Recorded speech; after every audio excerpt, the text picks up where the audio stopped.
మనం చదువుకుంటాం. తర్వాత మనము ఈ అధ్యాయంలో ఇంకా కొన్ని సంగతులు అంత చదవలేము కనుక సమయాభావాన్ని బట్టి ఈ 15వ అధ్యాయంలో ఏదైనా మనం గమనాన్ని కలిగి ఉంటాం. సమూయేలు మొదటి గ్రంథము 15వ అధ్యాయము మొదటి 3 వచనాలను కలిసి చదువుకుందాం. ఒకానొక దినమున సమూయేలు సౌలును పిలిచి, యెహోవా ఇశ్రాయేలులకు తన జనుల మీద నిన్ను రాజుగా అభిషేకించుటకై నన్ను పంపెను. యెహోవా మాట వినుము. సైన్యములకు అధిపతిగా యెహోవా సెలవిచ్చినది ఏమనగా, అమాలేకీయులు ఇశ్రాయేలీయులకు చేసినది నాకు జ్ఞాపకమే. వారు ఐగుప్తుల నుండి రాగానే అమాలేకీయులు వారికి విరోధులై మార్గమందు వారి మీదికి వచ్చిరి కదా. కాబట్టి నువ్వు పోయి కనికరింపక అమాలేకీయులను హతము చేయము.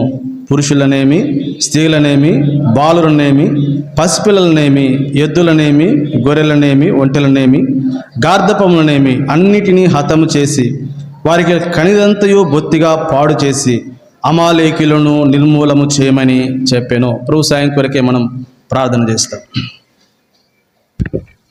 ప్రేంగల తండ్రి, వందన స్తోత్రాలు. మా ఎదుట ఉంచబడినటువంటి బల్లను బట్టి మిమ్మల్ని స్తుతిస్తున్నాం. మీ లేఖనములలో సెలవిస్తూ వచ్చారు, నేను వచ్చే వరకు మీరు దీనిని చేయడని. కనుక ఇది మీ ఆజ్ఞ శిరసా వహించి ఆ ప్రకారం మేము ముందుకు సాగుతూ ఉన్నాం. దేవా, మీ లేఖనంలో రాయిస్తూ వచ్చారు, ప్రతి మనుషుడు తనను తాను పరీక్షించుకొని అలాగూ చేశారు, రొట్టెను నా పాత్రను తాగవలేను అని. కనుక తండ్రి, మేము ఆ బలను సమీపిస్తుండగా వాక్యపు వెలుగులో మా జీవితాలను మేము పరీక్షించుకొని వాక్యంతో మా జీవితాలను సమ్మతిపరుచుకొని సరిచేసుకొని వాక్యం మాపై దోషారోపణ చేస్తున్నప్పుడు దేవా తండ్రి, పెడచెవిని పెట్టకుండా తండ్రి దానిని మేము దేవా ఇగ్నోర్ చేయకుండా వాక్యపులు వెలుగులో మమ్మల్ని హెచ్చరిస్తూ ఉన్నప్పుడు, వాక్యం మాతో మాట్లాడుతున్నప్పుడు అవును అన్నట్లుగా ప్రభా మా జీవితాలను సరిచేసుకున్నట్లు సహాయం చేయమని ప్రార్థన చేస్తున్నాం. చదవని లేఖన భాగాలు మా కొరకే మీరు వివరించము.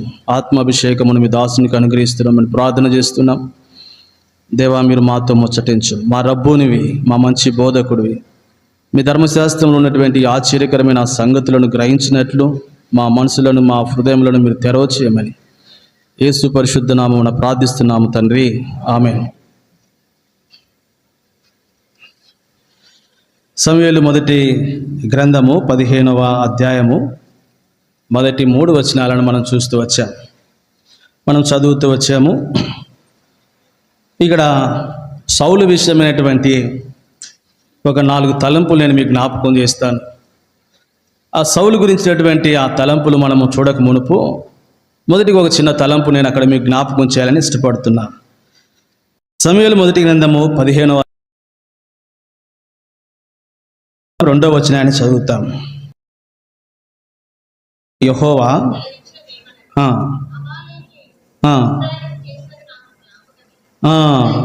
చాలక్క అమాలేకీయులు ఇశ్రాయేలీయులకు చేసినది నాకు జ్ఞాపకమే. కాబట్టి సౌలు గురించి నేను మీకు జ్ఞాపకం చేయక మునుపు ప్రభువుని గురించినటువంటి ఒక మాట మీకు జ్ఞాపకం చేయాలి, మన ప్రభు ఎట్టివాడు అని. కాబట్టి ఇక్కడ అన్నాడు, సైన్యములకు అధిపతిగా యెహోవా తాను సెలవిచ్చినది ఏమనగా అంటే, అమాలేకీయులు ఇశ్రాయేలీయులకు చేసినది నాకు జ్ఞాపకమే అన్నాడు. అంటే ప్రభు ఎవరు అంటే ఆయన జ్ఞాపకం ఉంచుకున్నటువంటి వాడు, జ్ఞాపకం ఉంచుకునేటువంటి వాడు. దేవుడు కొన్ని విషయాలు జ్ఞాపకం ఉంచుకున్నాడు అంటే ఆయన ప్రతి విషయము జ్ఞాపకం ఉంటుంది. కానీ అయితే ఒక సందర్భంలో నేను ఇక మరి అన్నిటికీ జ్ఞాపకం చేసుకోను అన్నాడు. ఏంటి అవి? పాపముల విషయము, మనం చేసిన పాపములు, మన దోషములు మాత్రము దేవుడు ఎప్పటికీ కూడా ఏం చేయడంట. అయితే ఇక్కడ ఇశ్రాయేలీయులకు అమాలేకులు చేసినటువంటి సంగతి మాత్రం దేవుడు ఏం చేశాడంటమ్మా? జ్ఞాపకం ఉంచుకున్నాడు. అంటే కాబట్టి hour God is remembering God. మన ప్రభు ఎవరు అంటే ఆయన సమస్తమును జ్ఞాపకం ఉంచుకునేటువంటి దేవుడు. కాబట్టి దేవుడు ఎప్పుడు కూడా మర్చిపోడు. దేవునికి అన్నీ కూడా ఏంటి? జ్ఞాపకమే. నేను ఒక 2-3 సందర్భాలు నేను మీకు జ్ఞాపకం చేస్తాను. ఆదికాండం 30వ అధ్యాయంలో ఒక స్త్రీ విషయమైన ఒక మాట జ్ఞాపకం చేస్తాను. ఆదికాండము 30వ అధ్యాయము 22వ వచనము. దేవుడు రాహేలును జ్ఞాపకము చేసుకొని చాలక కాబట్టి ఇక్కడ ఒక స్త్రీ ఉంది, ఎవరమ్మా? రాహేలు. కాబట్టి లేయాకేమో పిల్లలు కలుగుతూ ఉన్నారు, రాహేలునకు ఎవరు లేరమ్మా? పిల్లలు లేరు. ఒక దినము కాబట్టి తన అక్కైనటువంటి లేయా యందు రాహేలు ఏం పడిందమ్మా? అసూయపడి యాకోబు తనింది, నాకు బిడ్డలు లేకుండా ఏం చేస్తున్నావు నువ్వు అని కదా. ఈ సందర్భం మనకు తెలుసు. అయితే నేను ఒక మాట ఇక్కడ మీకు జ్ఞాపకం చేయాలనుకుంటున్నా. ఇవన్నీ జరిగిన తర్వాత ఇప్పుడు రాహేలు విషయం ఒక మాట నేను మీకు జ్ఞాపకం చేస్తున్నాను. ఏమని? దేవుడు రాహేలును జ్ఞాపకము చేసుకునేను. అంటే తను ఎన్ని నిందలు, ఎన్ని అవమానములు, కాబట్టి ఎన్ని సూటుపోటు మాటలు, ఎన్ని రకాలైన పరిస్థితులు రాహేలు వెళ్ళిందో. అయితే ప్రభు రాహేలును ఏం చేయలే? మర్చిపోలే. రాహేలును దేవుడు ఏం చేశాడంట? జ్ఞాపకము చేసుకొనెను అన్నమాట. ఆ తర్వాత ఇంకొంచెం మనం ముందుకు వెళితే 49వ అధ్యాయము యెషయా గ్రంథంలో, యెషయా గ్రంథము 49వ అధ్యాయము, యెషయా గ్రంథము 49వ అధ్యాయము. సరే, అందుకంటే ముందు ఒక మాట జ్ఞాపకం చేస్తాను ఇశ్రాయేల్ ప్రజలను గురించి. నిర్గమకాండము 2వ అధ్యాయము, నిర్గమకాండము 2వ అధ్యాయము, తర్వాత అక్కడికి వెళదాం. నిర్గమకాండము 2వ అధ్యాయము 23, 24 వచనాలు. అలాగున అనేక దినములు జరిగిన మీదట ఐగుప్తు రాజు చనిపోయాను. తాము చేస్తున్న వెట్టి పనులను బట్టి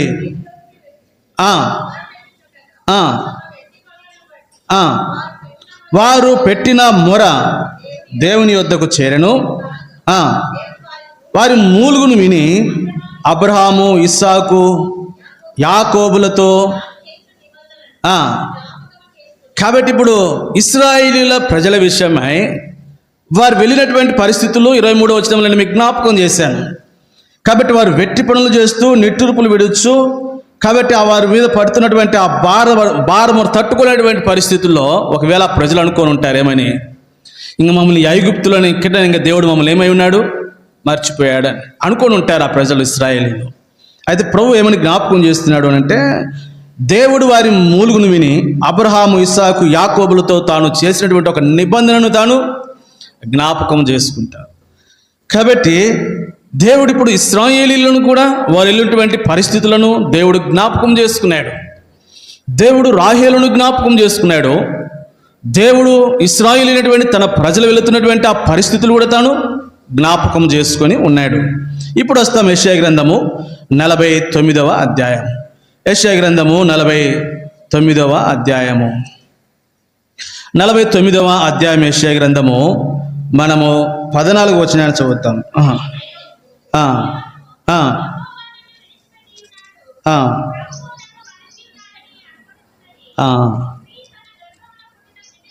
స్త్రీ తన గర్భము సియోను ఏమనుకుంటుందంట?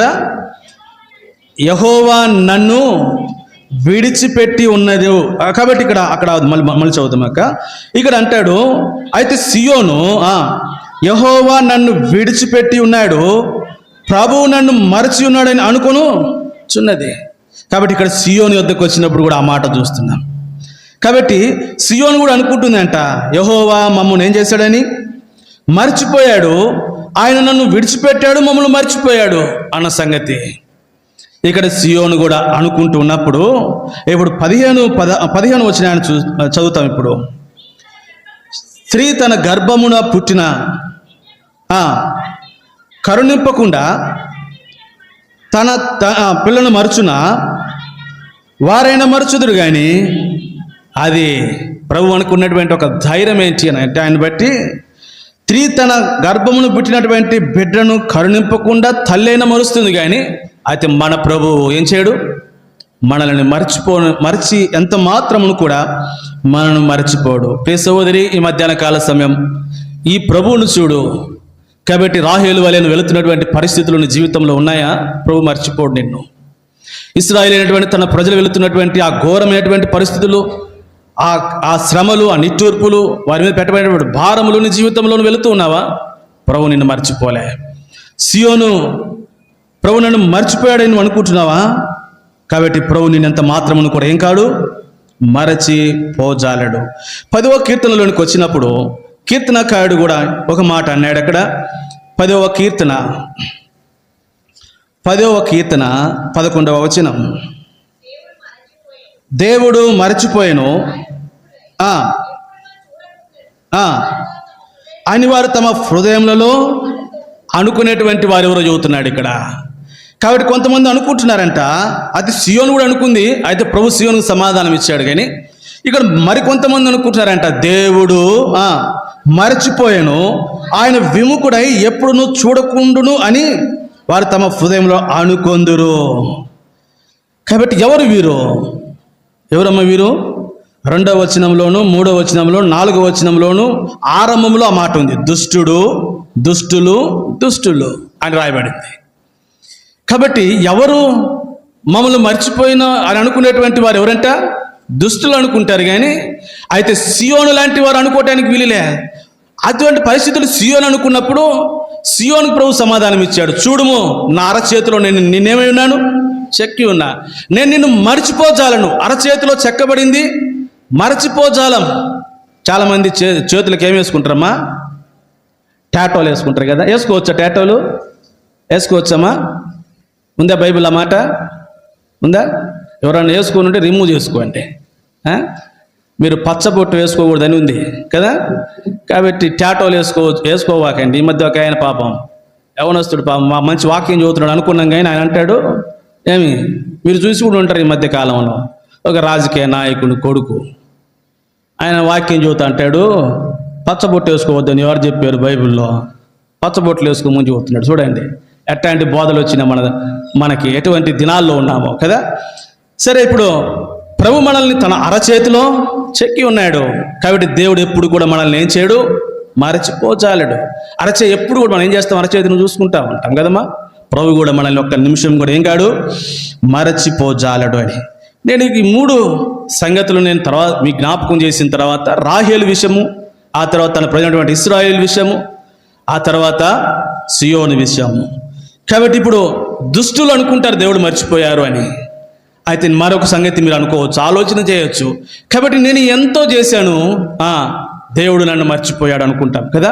నేను ఎంతో చేశాను, ఎంతో మేలు చేశాను, లేకపోతే ఎంతో దేవుని యొక్క పని కొరకు, ఆయన కార్యముల కొరకు నేను ఎంతో చేశాను, అయితే దేవుడు నాకేమీ చేయలేదనుకుంటే, నీ కొరకైనా ఒక మాట నేను జ్ఞాపకం చేస్తాను. హెబ్రీలకు రాసినటువంటి పత్రిక 6వ అధ్యాయము, హెబ్రీ పత్రిక 6వ అధ్యాయము, హెబ్రీ పత్రిక 6వ అధ్యాయము ఇక్కడ 10వ వచనాన్ని చదువుతాం. మీరు చేసిన కార్యమును మీరు పరిశుద్ధులకు విపచారము చేసి ఇంకను ఉపచారము చేయుచుండుట చేత తన నామమును బట్టి చూపిన ప్రేమను మరుచుటకు దేవుడు అన్యాయస్తుడు. ప్రేమను మరుచుటకు దేవుడు ఎవరు కాదంట.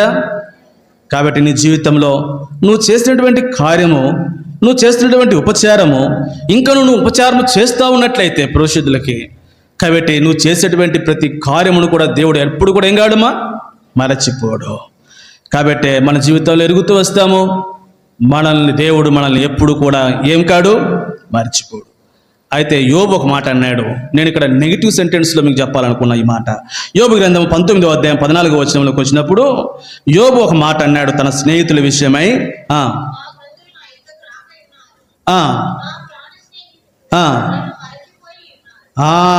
ఇక్కడ అంటాడు, నా బంధువులు నా యొద్దకు రాక ఉన్నారు, నా ప్రాణ స్నేహితులు నన్ను.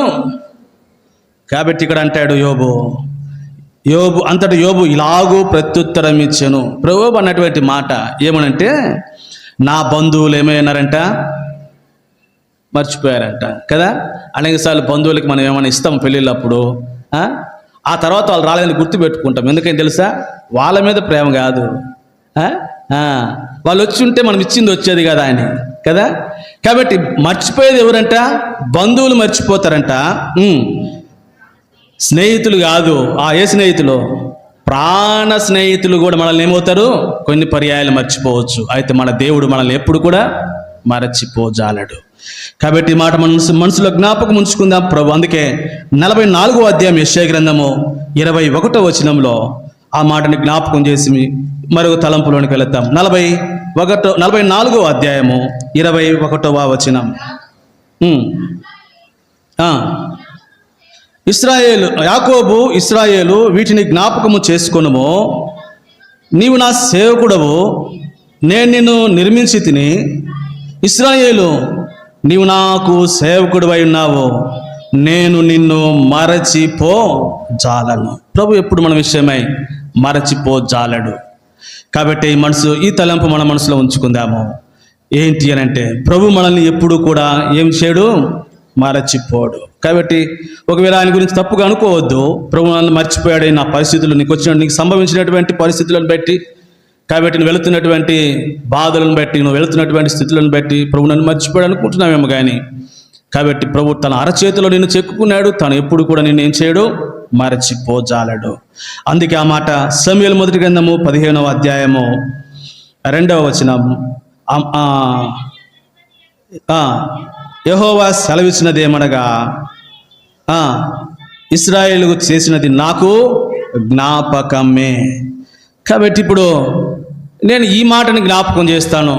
ఏంటి అని అంటే, దేవుడు ఏమి జ్ఞాపకం ఉంచుకున్నాడంటే, ఈ తలంపు మొదటి తలంపు యొక్క 2వ భాగంలోనికి వస్తాయి. ఇప్పుడు నేను ప్రభు ఎందుకు మరచిపోజాలని అన్న విషయం మీకు జ్ఞాపకం చేసినాక ఇక్కడ ఈ సందర్భంలోనికి మనం వస్తాం. ఏమంటే, సైన్యములకు అధిపతి యెహోవా సెలవిచ్చినదేమో, అమాలేకీయులు ఇశ్రాయేలీలకు చేసినది నా జ్ఞాపకమే అన్నాడు. చూడండి, ఏం చేశారు అమాలేకీయులు ఇశ్రాయేలీలకు?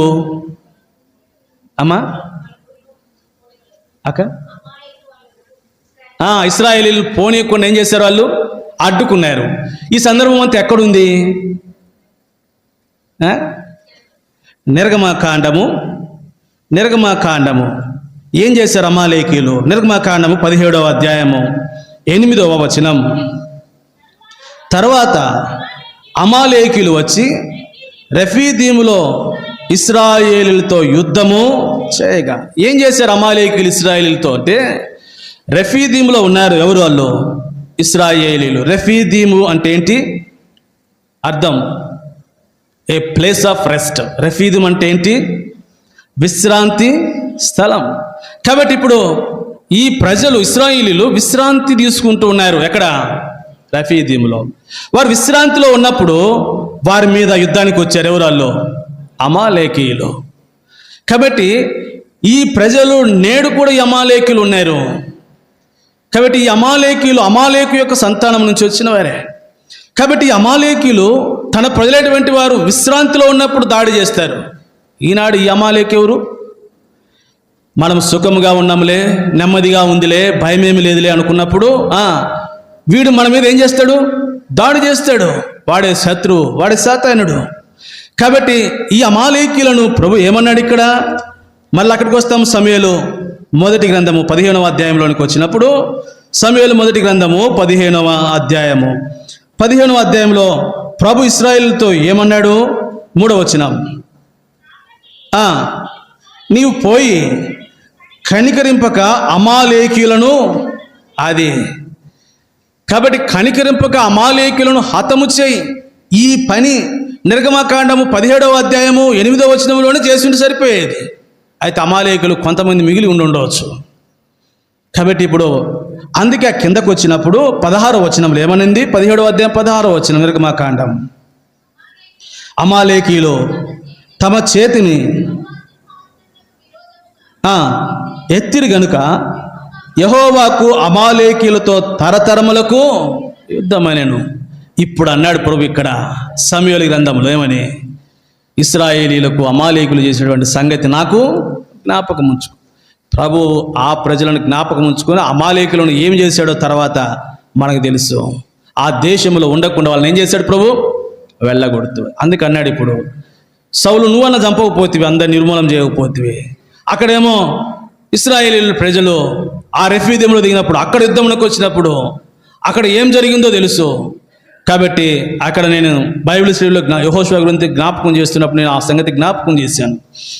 కాబట్టి మన జీవితంలో ఎరుగుద్దాము అంటే నేను చెప్పాలనుకున్న తలంపు ఏంటి అని అంటే, ఈ సంగతులన్నీ చెప్పిన తర్వాత దేవుడు దీనిని జ్ఞాపకం ఉంచుకున్నాడు. ఆ తర్వాత తన ప్రజలైనటువంటి ఇశ్రాయేలీలకి అమాలేకులైనటువంటి శత్రువులు ఏమైతే చేశారో ఆ సంగతి కూడా ప్రభువునకు జ్ఞాపకమే అనే విషయం. కాబట్టి నీ జీవితంలో నీ శత్రువు, కాబట్టి నీ మీదకు తీసుకురాబడినటువంటి నీ శత్రువులు నీపై దాడి చేస్తూ నీకు విరోధముగా ఏ కార్యమును తలపెట్టి ఆలోచన చేస్తారో ఆ సంగతులు కూడా ప్రభువునకు తెలియను. అది కూడా మర్చిపోడే ప్రభు. తన సొంత సమయంలో వారి మీద ఏం చేస్తాడు ప్రభు? కాబట్టి యుద్ధం చేసి వారిని జయిస్తాడు. కాబట్టి నీ పక్షమున ప్రభువే ఏం చేస్తాడమ్మా? పోరాడతాడు. కాబట్టి అమాలేకులు లాంటి వ్యక్తులు నీ మీద దాడి చేస్తూ వచ్చినప్పుడు ఆ సంగతిని కూడా దేవుడు ఎప్పుడు కూడా మరచిపోడు. ఆ విషయం దేవుడు తన జ్ఞాపకం ఉంచుకుంటాడు. నీ పక్షమున తాను ఏం చేస్తాడమ్మా? యుద్ధం చేసి జయిస్తాడు. అందుకే ఆ స్థలమునకు ఏమని పేరంటే, అమాలేకులతో యుద్ధం చేసి ఇశ్రాయేలు గెలిచిన తర్వాత ఏమని పేరు పెట్టారు అక్కడ? యెహోవా నిస్సి అని, యెహోవా ధ్వజము, జయము అని. కాబట్టి ప్రభుని పక్షమున జయం అనుగ్రహించు దేవుడు అయి ఉన్నాడు అని. సరే, ఇంకా నేను సౌలు యొద్దకు వెళతాము. ప్రభుని గురించి మాట జ్ఞాపకం చేసిన తర్వాత మన తలంపులో అక్కడ చూస్తాము. సమూయేలు మొదటి గ్రంథము 15వ అధ్యాయము. సమూయేలు మొదటి గ్రంథము 15వ అధ్యాయము మొదటి వచనాన్ని చదువుతాం. ఒకానొక దినమున సమూయేలు సౌలును పిలిచి, యెహోవా ఇశ్రాయేలీయులకు తన జనుల మీద నిన్ను రాజుగా అభిషేకించుటకై నన్ను పంపెను. యెహోవా మాట వినుము అన్నాడు. కాబట్టి ఇప్పుడు సమూయేలు సౌలుతో ఏమన్నాడు అని అంటే, సౌలు నిన్ను ఇశ్రాయేలీయులకు తన జనుల మీద నిన్ను రాజుగా నియమించుటకై అభిషేకించుటకై నన్ను పంపెను. నేను మళ్ళీ ఈ తలంపులు చాలా శ్రేష్టమైన తలంపులు ఉన్నాయి. ఈ మాట ఇప్పుడైనా సమూయేలు అభిషేకించిందమ్మా? 9వ అధ్యాయం చదవండి అక్క. 9వ అధ్యాయంలోనే ఏం చేస్తా వచ్చాడు? అక్కడ కదక్క, 10వ అధ్యాయం మొదటి వచనం. అప్పుడు సమూయేలు తైలపు బుడ్డి పట్టుకొని సౌలు తల మీద పోసి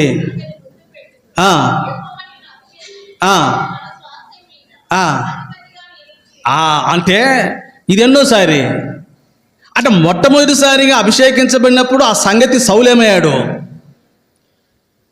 అంటే, నేను ఇంకో మాట మీరు బాధపడకుండా ఉంటే ఇంకో మాట అంటే ఏమనంటే, ఓ పనికిమాలినోడా నువ్వెవరివి? అభిషేకించబడినవాడు అన్న సంగతి మర్చిపోయావు అన్న సంగతిని గుర్తు చేస్తున్నాడు ఇప్పుడు కదా. సౌలు అభిషేకించబడినట్టే తన అభిషేకమును మర్చిపోయాడు ఇప్పుడు. అందుకని సమూయేలును రెండోసారి దేవుడు సౌలు యొద్దకు పంపి ఇప్పుడు అన్నాడు, నిన్ను అభిషేకించడానికి దేవుడు మరల నన్ను పంపి ఉన్నాడు. సరే, అది వేరే తలంపు అనుకోండి. నేను జ్ఞాపకం చేస్తున్న సందర్భం, దాన్ని చాలా లోతైన సంగతి తర్వాత మనం ధ్యానం చేస్తాం దాన్ని. ఇప్పుడు మొదటి తలంపు, యెహోవా మాట వినము.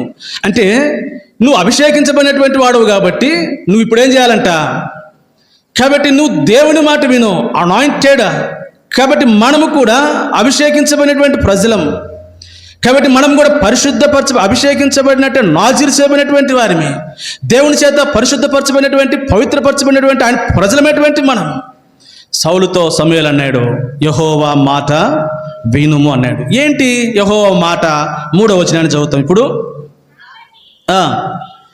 నీవు పోయి కనికరింపక అమాలేకీయులను హతము చేయుచు పురుషులనేమి, స్త్రీలనేమి, బాలులనేమి, పసిపిల్లలనేమి, ఎద్దులనేమి, గొర్రెలనేమి, ఒంటెలనేమి, గాద్దపములనేమి అన్నిటినీ హతము చేసి వారికి కలిగినదంతయు బొత్తిగా పాడు చేసి అమాలేకీయులను నిర్మూలము చేయము. ఇప్పుడు అన్నాడు సౌలు వచ్చి, సౌలు దగ్గరికి సమూయేలు వచ్చి, సమూయేలు సౌలా నీవు యెహోవా మాట విను అన్నాడు. ఏం మాట? యెహోవా మాట అంటే ఆ మాట కూడా చెప్పాడు 3వ వచనంలో. కాబట్టి వీళ్ళందరినీ కూడా ఏం చేయి? కాబట్టి నిర్మూలం చేయమన్నాడు. అసలు కనికరింపకన్నాడా? ఆ మాట ఉంది అక్కడ. కనికరం లేకుండా చంపమన్నాడు వాళ్ళని. ఎవరిని? ఒక అమాలేకులనే కాదు, వారికి సంబంధించినటువంటి పురుషులేమి, స్త్రీలేమి, బాలులనేమి, అబ్బా చూడండి, అసలు కనికరం లేకుండా సౌలుని చంపమంటే ఇప్పుడు సౌలు ఏం చేశాడు? 19వ వచనానికి వస్తామా? 19వ వచనం, నీవు ఎందుచేత యెహోవా మాట వినక. చాలక్క, ఆ మాట చాలు. కాబట్టి నువ్వు ఎందుచేత యెహోవా మాట వినక. అనేక సార్లు ప్రభు యొక్క మాట ఏంటి అంటే అమాలేకీయులను మనం ఏం చేయమంటాడు ప్రభు? చంపివేయమంటే, అయితే అమాలేకీయులను మన జీవితంలో ఇంకా చంపకుండా మిగిలి ఉంచుకుంటాం. కాబట్టి ఈ అమాలేకీయులు నీ జీవితంలో మిగిలి ఉంటే వారు ఎంత నష్టం నీ తీసుకుని వస్తారో నీ జీవితంలో. కాబట్టి ఈ అమాలేకీయులు, కాబట్టి వారి జీవితంలో నీకెంత నష్టమును తీసుకుని వచ్చేటువంటి వారో కాబట్టి మనం ఎరుగుతూ వస్తాం. 9వ వచనం చదువుతాం, 15వ అధ్యాయం 9వ వచనం. సౌలును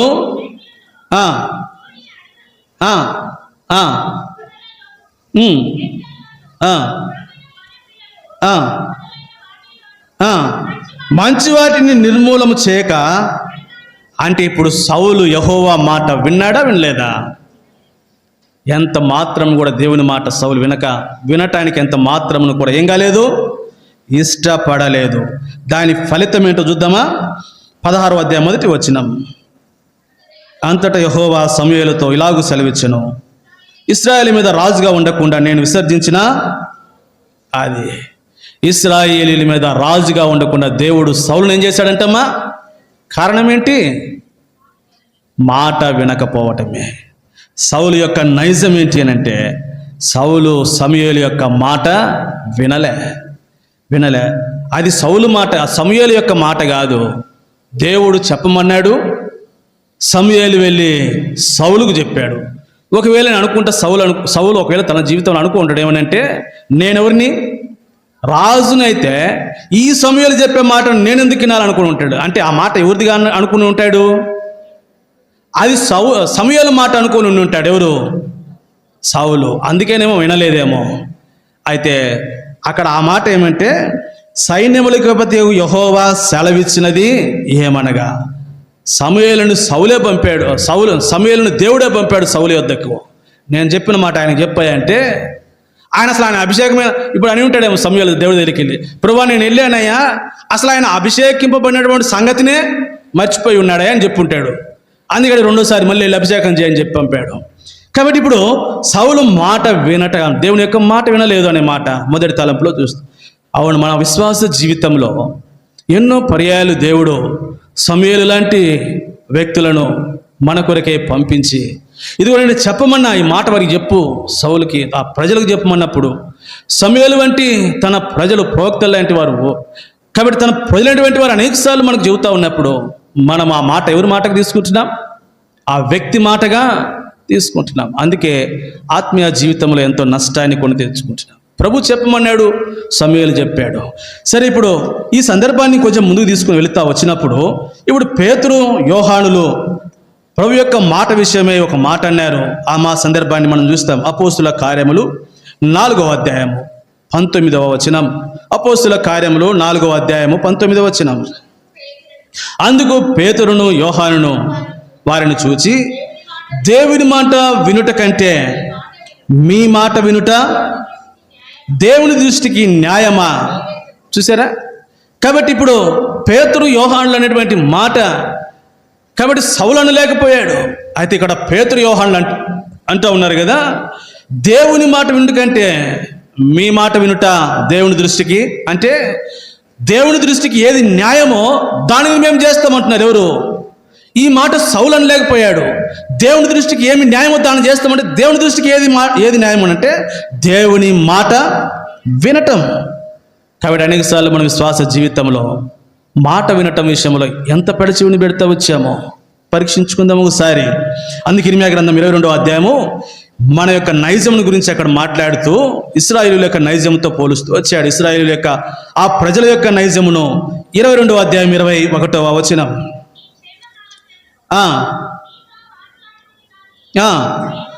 నేను విననని నీ వంటివి, నా మాట వినకపోవుట నీ బాల్యం నుండి నీకు. చూసారా? కాబట్టి యూదాను గురించి తన ప్రజలను గురించి అన్నాడు ఏమనంటే, నీ క్షేమకాలంలో నీతో మాట్లాడుతుంది కానీ నేను విననని నీవు అంటివి, నా మాట వినకపోవట నీ బాల్యం నుండి నీకేంటంట వాడుక.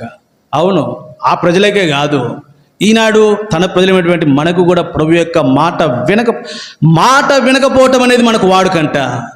మనకు ప్రభుకు ఒక వాడుక ఉంది. ఏంటి తెలుసా? ఏంటి? ఆయన తన వాడుక చొప్పున ఒలీవల కొండకెళ్ళి ఆయన తన వాడుక చొప్పున దేవాలయంలోనికి వెళ్ళి ఈ మంచి వాడుకలు కదమ్మా. ఇక్కడ ఏం వాడుకుందంట ప్రజలకి? మాట వినక. ఇదేమన్నా మంచి వాడుక? ఇది మన జీవితంలో కూడా వాడుక అయిపోయింది. ఏమైపోయింది అని అంటే దేవుని యొక్క మాట మనము వినకపోవటం అనేది. కాబట్టి బాల్యము నుండి మనకు కాబట్టి అలవాటే. కాబట్టి ఇక్కడ ఒక మాట నేను మీకు జ్ఞాపకం చేస్తాను. సమూయేలు మొదటి గ్రంథం 15వ అధ్యాయం 22వ వచనంలో వాక్యం ఏం చెబుతుంది? సమూయేలు మొదటి గ్రంథము 15వ అధ్యాయము 22వ వచనం. అందుకు సమూయేలు తాను సెలవిచ్చిన ఆజ్ఞను ఒకడు గైకొనుట వలన ఒకను దహన బలులను అర్పించుట వలన సంతోషించిన బలులు అర్పించుట కంటే ఆజ్ఞను గైకొనుటయు పొటేలుకు అర్పించుట కంటే ఎవరితో అన్నాడు ఈ మాట? అయ్యగారితో అనింది. ఈయన ఏమన్నాడంటే కొన్ని దాచిపెట్టిన తర్వాత ఏమన్నాడో తెలుసమ్మా? ఇవన్నీ కూడా ఎవరికి అర్పించడానికంట? దేవునికి అర్పించడానికే. 15వ వచనం. అందుకు సౌలు అమాలేకుల యొద్ద నుండి జనులు వీటిని తీసుకుని వచ్చిరి. నీ దేవుడైన యెహోవాకు బలి అర్పించుటకు జనులు ఈ గొర్రెల్లోను ఎర్రల్లోను మంచి వాటిని ఉండనిచ్చిరి, మిగిలిన వాటిని అన్నిటిని మేము దేనికో యూతున్నాడు. ఇప్పుడు అన్నాడు సమూయేలు, ఏమనుకుంటున్నావు నీవు? నీ బలులు, నీ అర్పణలు, దీని దహన బలులు ప్రభుకి ఇష్టమా? వీటన్నిటికంటే ప్రభుకు ఒకటి ఇష్టం. ఏంటంట? మాట వినుట. కాబట్టి సౌలు యొక్క జీవితంలో మనం మొదటి తలంపులో చూస్తున్నాము. సౌలు మాట వినటము, ప్రభు యొక్క మాట వినటము తనెంత మాత్రమును కూడా కాబట్టి ఇష్టము లేనటువంటి వాడిగా. అందుకే కానా వివాహంలో యోహాను సువార్త 2వ అధ్యాయం 5వ వచనంలో మరియా శిష్యులను చూసి ఒక మాట అనింది. ఏమని? ఆయన మీతో చెప్పునది చేయుడి అని. ఆయన మీతో చెప్పునది కాబట్టి what ever he tell you do అన్నాడు. కాబట్టి ఏమైతే ఆయన మీతో చెప్తాడో ఆ విషయాన్ని మీరు చేయండి. కాబట్టి దేవుడు మనకు చెప్పేటువంటి విషయాన్ని మనము చేసేటువంటి విషయంలో ఎట్లాగున్నాం ఒకసారి పరీక్షించుకుందాం, తీర్మానం చేసుకుందాం, మనల్ని సరి చేసుకునేటువంటి వారిని. అందుకే పౌలు అపోస్తలుడు హెబ్రీయులకు రాస్తూ 4వ అధ్యాయం 7వ వచనంలో, హెబ్రీ పత్రిక 4వ అధ్యాయము 7వ వచనం కాగా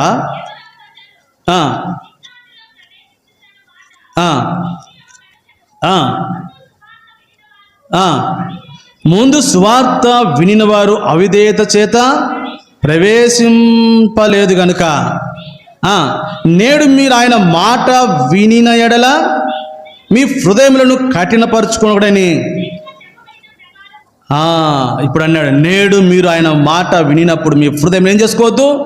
కఠినపరుచుకోవద్దు. ఆయన మాట వినటానికి మనల్ని మనం సరి చేసుకుందాం, తీర్మానం చేసుకుందాముగా. కానీ ఈ సందర్భంలో ప్రభు యొక్క మాట సౌలు వినకుండా నష్టపోయాడు.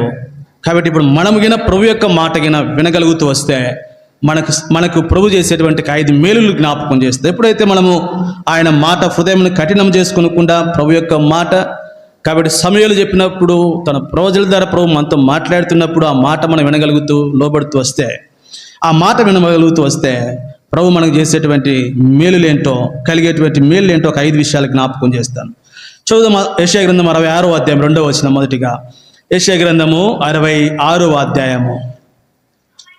అవన్నీ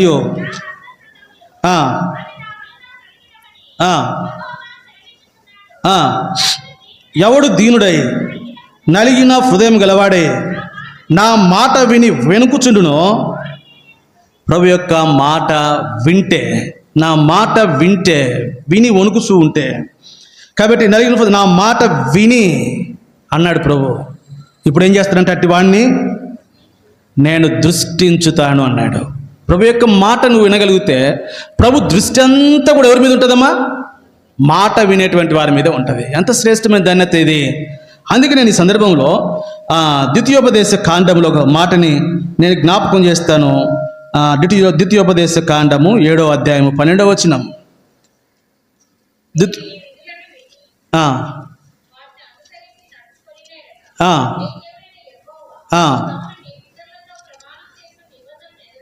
నెరవేర్చి వినిన ఎడల మీ దేవుడు తాను నీకేం చూపిస్తాడంటమ్మా? కృపను చూపేటువంటి వాడు. ఆ మాట కంటే కూడా ఇంకొక మాట నేను జ్ఞాపకం చేస్తాను. నీ మీద దృష్టి ఉంచటము అనేది ఇక్కడ 8వ అధ్యాయము 8వ అధ్యాయమా ఒక మాటని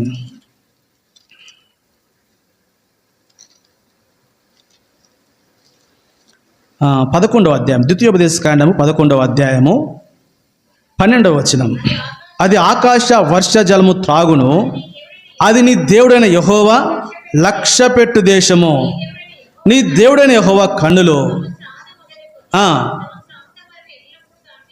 అది నువ్వు దేవుని మాట వింటే, కాబట్టి అది ఆకాశ వర్ష జలము త్రాగి అటువంటి సస్యశ్యామలమైనటువంటి వర్షం కలిగినటువంటి ఆ సమృద్ధి అయినటువంటి ఆ దేశంగా చూపిస్తున్నాడు. ఎందుకనంటే అది యెహోవా లక్ష్యపెట్టు దేశం.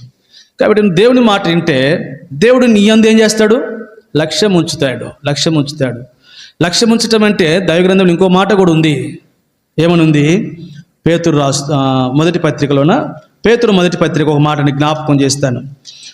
పేతురు మొదటి పత్రిక 5వ అధ్యాయము 6వ వచనం, 7వ వచనం అక్క, 7వ వచనం. ఆయన మిమ్మల్ని గురించి చింతించుచున్నాడు గనుక, అంటే ఏమన్నా అన్నాడు పుట్టినోట్లో? లక్ష్యము. కాబట్టి ప్రభు మన యందు మన విషయమే చింతించు, మన యందు లక్ష్యం ఉంచువాడు కాబట్టి అనేటువంటి విషయం.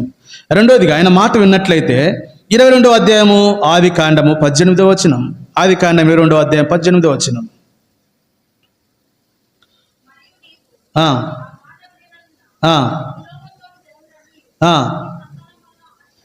కాబట్టి ఆయన మాట వింటే ఏమవుతాయంటమ్మా? ఆశీర్వాదం ఉంటుంది. ప్రభు యొక్క మాట వింటే ఏముంటుంది? రెండోది ఆశీర్వాదం. ఒకటి ప్రభు యొక్క మాట వింటే, కాబట్టి ప్రభు దృష్టి నీ మీద లక్ష్యం ఉంచేటువంటి వాడు. ఆయన మాటను వినగలిగితే రెండోది ప్రభు నిన్ను ఆశీర్వాదించేటువంటి వాడు. మూడోది 4వ అధ్యాయం ద్వితీయోపదేశకాండము 30-31 వచనాలు. ద్వితీయోపదేశకాండము 4వ అధ్యాయము 30-31 వచనాలు.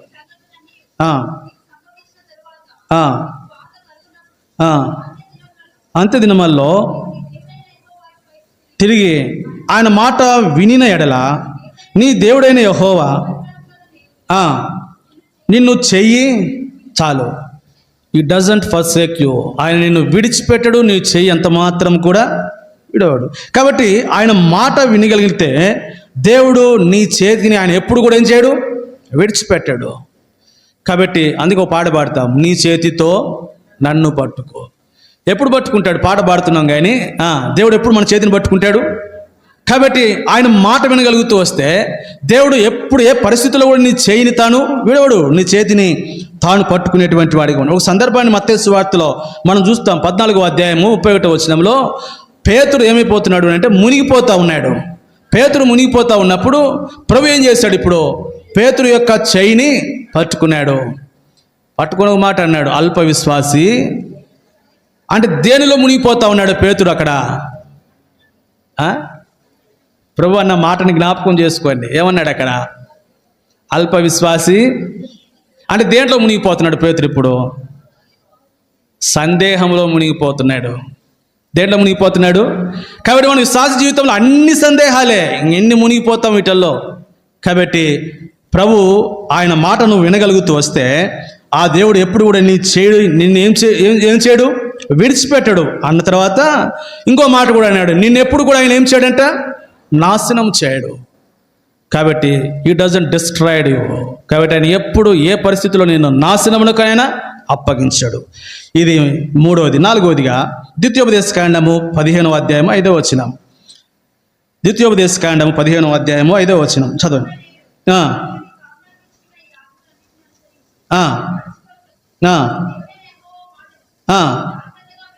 వినిన ఎడల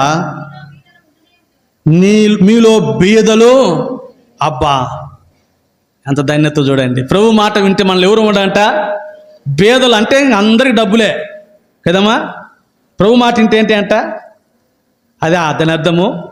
మీలో బీదలు ఉండరంటే అర్థం ఏంటమ్మా? ఇది భౌతికమైనటువంటి ఇది కాదు, ఆత్మీయమైనటువంటి ఐశ్వర్యం గురించి మాట్లాడుతున్నాడు. ఫిలిప్పీ రాసిన పత్రిక 4వ అధ్యాయము. ఫిలిప్పీ పత్రిక 4వ అధ్యాయము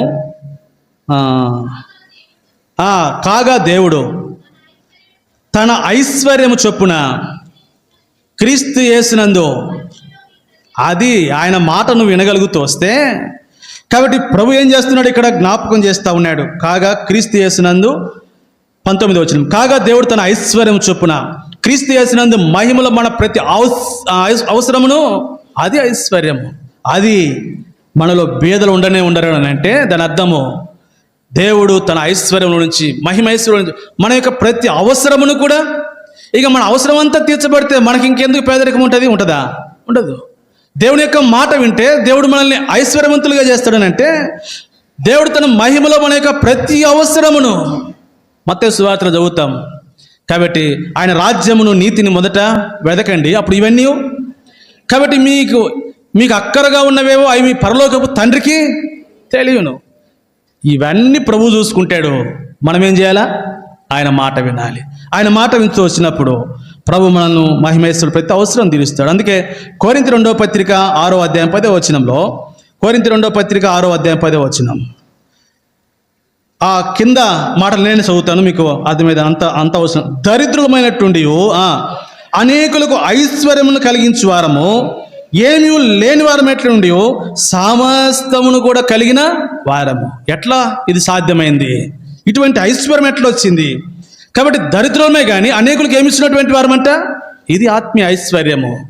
కాబట్టి ఇది ఎట్లా వస్తుంది అనేది మనం చూస్తే, ఇక్కడ మనం ఒక మాటని మీకు జ్ఞాపకం చేస్తున్నాం, ప్రభు యొక్క మాట వినటము ద్వారా. 4వ ధన్యత ఆశీర్వాదం ఏంటంట, ప్రభు ఐశ్వర్యమును ఇచ్చేటువంటి వాడు అని. 5వదిగా ద్వితీయోపదేశకాండం 28వ అధ్యాయం 1వ వచనం. 5వదిగా చివరిగా ద్వితీయోపదేశకాండం 28వ అధ్యాయం విని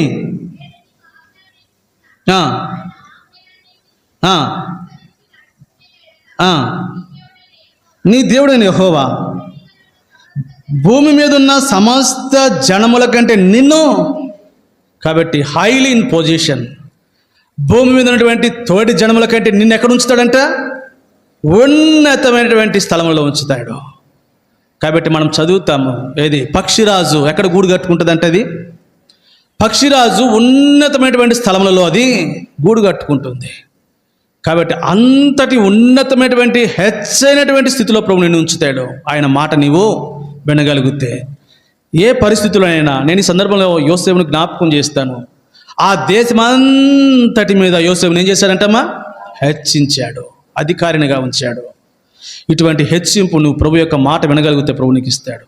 ఇవన్నీ విన్న తర్వాత కూడా ఇంకా సమూయేలుకు వలె నేను వినను అని అంటే ఎట్లా? అలాగూ సమూయేలు అన్నాడు దైవగ్రంథంలో, ఇంకొక ఆయన అన్నాడు. ఎవరు చెప్పగలరా?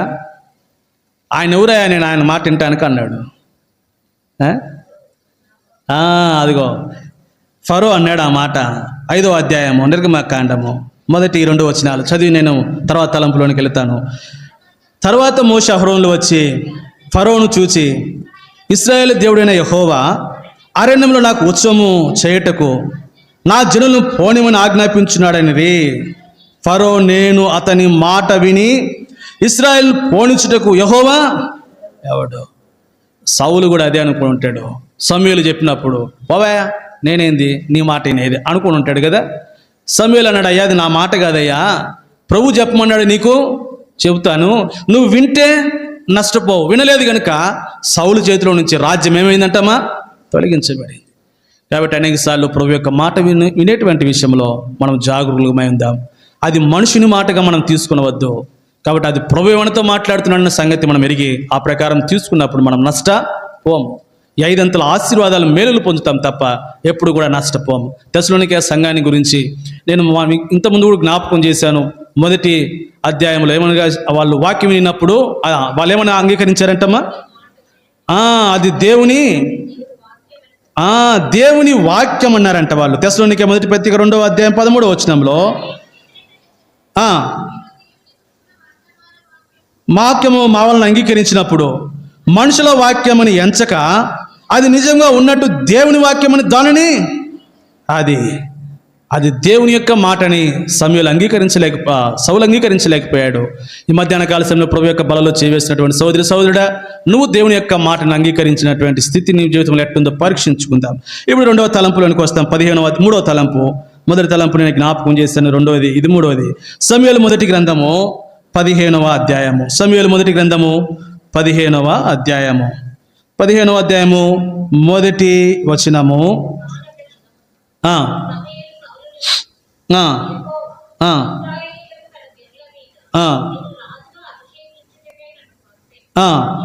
యెహోవా మాట వినుము అన్న తర్వాత 3వ వచనంలో యెహోవా మాట చదివినాము, జ్ఞాపకం ఉంచుకునండి. 3వ వచనంలో యెహోవా మాట ఏంటో సమూయేలు సౌలునకు తెలియజేస్తా వచ్చాడు. అయితే ఇప్పుడు రెండవ తలంపులో ఇప్పుడు 19వ వచనంలోనికి వస్తాం. నీవు ఎందుచేత యెహోవా మాట వినక దోపుడు మీద ఎగబడి, అది సౌలులో ఉన్నటువంటి రెండవ సంగతిని జ్ఞాపకం. ప్రభు యొక్క మాట వినకుండా ఏం చేస్తున్నాడంట? దోపుడు మీద ఎగబడతా ఉన్నాడంట. ఫ్లే అపాన్ ద స్పాయిల్, ఇంగ్లీష్లో ఒక వర్షన్లో ఉంది. కాబట్టి ఫ్లే అపాన్ ద స్పాయిల్ అంటే పాడైపోయినటువంటిది, స్పాయిల్ అయిపోయినటువంటి దాని మీద ఎగిరిపాలడాడంట. ఎవరు? సౌలు కదా. కాబట్టి ఈ అమాలేకుల యొక్క సొమ్ము ఏ సొమ్ము అన్నాడు? అది దోపుడు సొమ్ము అని చెప్పాడు కదా. కాబట్టి ఆ దోపుడు సొమ్ము మీద, అమాలేకుల యొక్క సొమ్ము మీద ఆయన ఎగిరి దాని మీద కూర్చున్నాడంట. ఎవరు? సౌలు. కాబట్టి ఆది కాండంలో మనకు సందర్భంలో జ్ఞాపకం చేస్తా. నోవాహు ఆ జలప్రలయం తగ్గిన తర్వాత రెండు పక్షులను బయటికి పంపాడు. అందులో ఒక పక్షి ఏంటమ్మా? కాకిని పంపాడు. కాకిని పంపితే కాకి మళ్ళీ వెనక తిరిగి వచ్చిందా? రాలే. ఏం చేసింది? ఎక్కడ వాలి ఉంటుంది, ఎక్కడ దిగి ఉంటుంది? ఈ చచ్చిపోయిన కలేబరాలు ఉంటాయే, కడుపు నిండా దొరికింది అనుకుని ఉంటుంది అది కదమ్మా. అది దాని మీద వాలి దాన్ని తింటా కూర్చుంది. ఆ తర్వాత కొంత సమయానికి దేవుడు నోవాకు మరొక దాన్ని విడిచిపెట్టాడు. ఏంటిది అది? పావురం. పావురం గురించి రాయబడింది. ఏమనంటే అది తనకి ఎంత మాత్రము స్థలము లేనందున నుండి ఎక్కడగా అరికాలి మోపుటకైనను దొరకనందు అది ఏమని మళ్ళీ తిరిగి ఓడలోనికి అతని యొద్దకు వచ్చింది. అంటే స్పాయిల్ అయిపోయినటువంటి దానిని వాలినటువంటి కాయకి చూడండి. అటువంటి స్వభావం ఎవరిది? సౌలుది. సౌలు ప్రభు అన్నాడు నిర్మూలం చేయమన్నప్పుడు దోపుడు సొమ్ము మీద ఏమయ్యాడు? ఏం ప్రభు కావాలంటే ఆస్తిని ఇవ్వడమ్మా సౌలుకి? సౌలు ఏమన్నా పేదరికంలో ఉన్నాడా? చూస్తాం ఒక మాటని. మొదటి గ్రంథంలోని 9వ అధ్యాయంలోనికి వస్తాం. సమూయేలు మొదటి గ్రంథం 9వ అధ్యాయం 1-2 వచనాలు. అఫియాకు పుట్టిన బెకోరోతు సెరోకు జననమైన అబియేలు కుమారుడుగు కీషు అను బెన్యామీనుడు ఒకడు ఉండెను. కీషు భాగ్యవంతుడు. చూసారా? కీషు ఎవరంట? ఈయన గారు ఎవరు మరి? సౌలు ఎవరు? కీషుకు పుట్టినటువంటి వాడే కదా. అంటే ఇప్పుడు తండ్రి వద్ద నుంచి భాగ్యం వచ్చింది. అయితే వచ్చినటువంటి భాగ్యం సరిపోదని, కాబట్టి స్పాయిలైనటువంటి అంటే అమాలేకుల యొక్క దోపుడు సొమ్ము మీద తను వాలిపోతా వచ్చాడు. ఎంత అవివేకుడో చూడండి.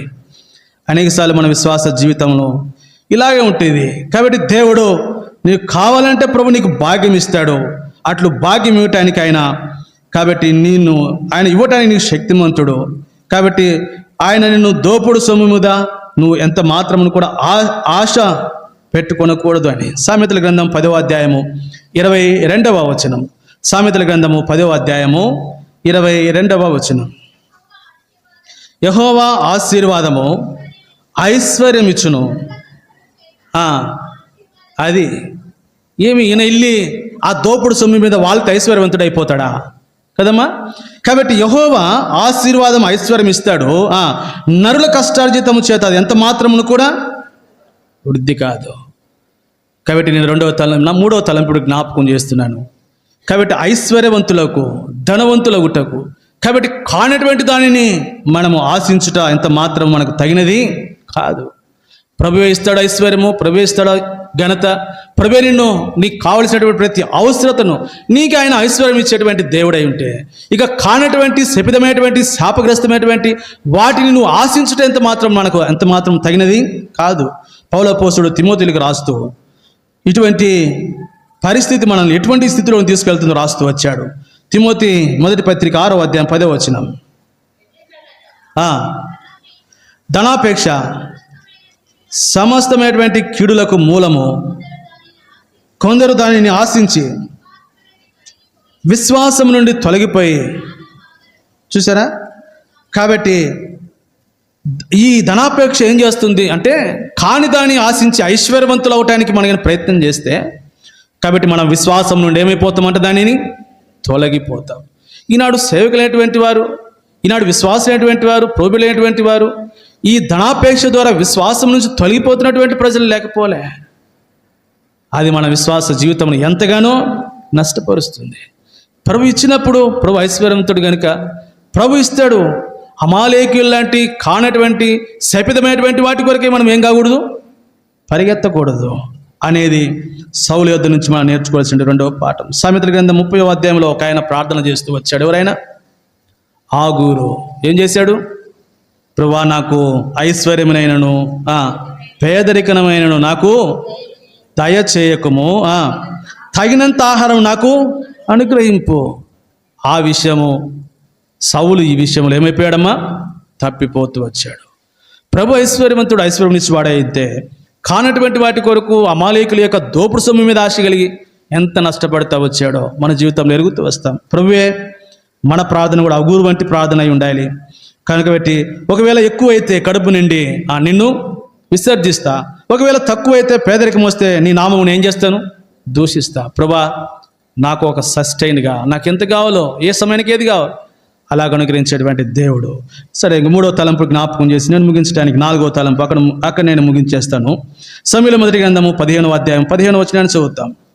సమూయేలు మొదటి గ్రంథము 15వ అధ్యాయము. అందుకు సౌలు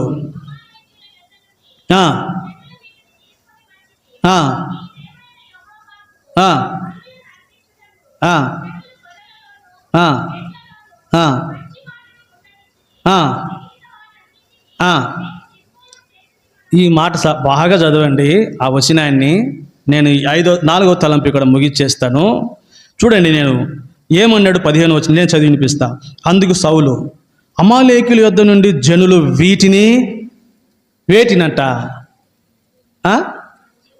మంచి వాటిని అంటే అమాలేకుల వద్ద నుంచి మీరేమైతే నిర్మూలం చేయమంటే తీసుకొచ్చేటప్పుడేమో ఎవరి మీద వేసాడు? జనులు వీటిని తీసుకొచ్చాడు అన్నాడు కదా. అయ్యా, నాకేం సంబంధం లేదు, ఈ జనులు వీటిని తీసుకొచ్చారు అన్నాడు. ఆ తర్వాత ఏమన్నాడు చదువుదాం. మళ్ళీ 10వ వచనంలోకి వస్తే, నీ దేవుడైన యెహోవా బలి అర్పించిన జనులు గొర్రెలను ఎట్లా వాటిని ఉండనిచ్చిరి, మిగిలిన వాటన్నిటిని మేము అంటే మంచి నిర్మూలం చేసేటప్పుడే ఈయన కలుపుకున్నాడు కదమ్మా. తీసుకొచ్చేటప్పుడేమో నాకు సంబంధం లేదు, వాళ్ళు తెచ్చారు అన్నాడు. నిర్మూలన చేసేటప్పుడేమో మంచి పని. ప్రభు దృష్టికి అంటే ప్రభు ఏమన్నాడు అంతకుముందు? సమూలనముగా నిర్మూలం చేయమన్నాడు కదా 3వ వచనంలో. ఇప్పుడు ప్రభు దగ్గరికి అంటాడు, నిర్మూలన చేసేటప్పుడు తన పేరు కలుపుకున్నాడు, తెచ్చినప్పుడేమో నాకు సంబంధం లేదు, ఆ ప్రజలు తెచ్చాడు అన్నాడు. ఇది సౌలు యొక్క నేచర్, యాటిట్యూడ్. నాడు సౌలే కాదు, ఈనాడు తన ప్రజలైనటువంటి మనం కూడా ఇటువంటి నేచర్ కలిగినటువంటి వారమే. ఎటువంటి నేచరు? మంచి అయితే మన ఖాతా, చెడిపోతే నాకు సంబంధం లేదు, ఆయన చేశాడు, ఆమె చేసింది, వాళ్ళు చేశారు, నేనైతే బాగా చేసి ఉండేవాడిని, నేనైతే అంటే క్రెడిట్ అయితేనేమో మనకి, నష్టం వచ్చినప్పుడేమో దానిని మళ్ళీ ఏం చేస్తామమ్మా? ఇతరుల మీద. ఇది సౌలు యొక్క జీవితం మనం చూస్తూ ఉన్నాం. కాబట్టి ఇక్కడ మనము 3 విషయాలు నేను జ్ఞాపకం చేస్తాం. తనకు ఇక్కడ కలుపుకున్న తర్వాత 13వ వచనంలో ఒక మాట చదువుతాం ఇప్పుడు.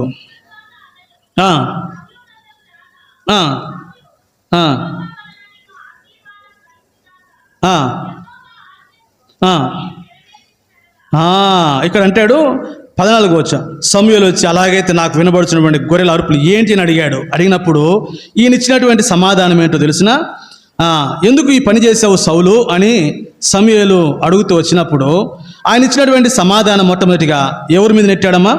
జనులు వీటిని తీసుకొని వచ్చారు అన్నాడు. 24వ వచనంలో మరొక మాట అన్నాడు. ఏమన్నాడు? సౌలు జనులకు జడిసి. రెండోదిగా ఏమన్నాడు అని అంటే నేను సౌలు జనులకు ఏమయ్యానంట? ఇప్పుడు రెండో మాట అంటాడయ్యా, నేను జనులకు భయపడ్డాను కాబట్టి ఈ పని చేశాను అన్నాడు రెండోది. ఇప్పుడు మూడోదిగా ఏమన్నాడు అంటే 2వ వచనం 15వ వచనంలోని మరొక మాట ఏమన్నాడు? దేవునికి బలి అర్పించుటకు అన్నాడు. మూడు మాటలు చెప్పాడు. ఎందుకు సౌలు ఈ పని చేశావు అని అంటే ఆయన చెప్పినటువంటి సమాధానము ఒకటేమో నేను కాదు జనులు చేశారు అన్నాడు. రెండోదేమో జనులకు భయపడి ఈ పని చేశాను అన్నాడు. మూడోది ఏమన్నాడు? కాబట్టి ఆ జనులే దేవునికి బలి అర్పించడానికి తెచ్చారన్నాడు. అంటే ఆయన ఏం పాపం చేతులు కడిగి వేసుకున్నాడు, అంతా ఆయనదేమి లేనట్టు. వచ్చి చెప్పింది ఎవరు? సమూయేలు ఎవరికి చెప్పాడు? సౌలుకు చెప్పాడు. కాబట్టి అయితే తప్పిదములు చేసినటువంటి సౌలు తన తప్పిదములను ఏం చేస్తూ ఉన్నాడు? ఒప్పుకోనకుండా వాటిని కప్పుకోవటానికి ప్రయత్నం చేస్తున్నాడు అనేక సార్లు మన విశ్వాస జీవితంలో. కాబట్టి తప్పిదములు ఎవరి ద్వారానైనా జరగవచ్చు, తప్పిదములు ఏ పొరపాటున జరగవచ్చు. కానీ అయితే విశ్వాస జీవితంలో మనం చేయవలసింది ఏంటంటే తప్పిదములు ఎవరు చేసినా, ఎప్పుడు చేసినా, ఎక్కడ చేసినా దానిని మనం ఏం చేయగలుగుతూ రావాలా?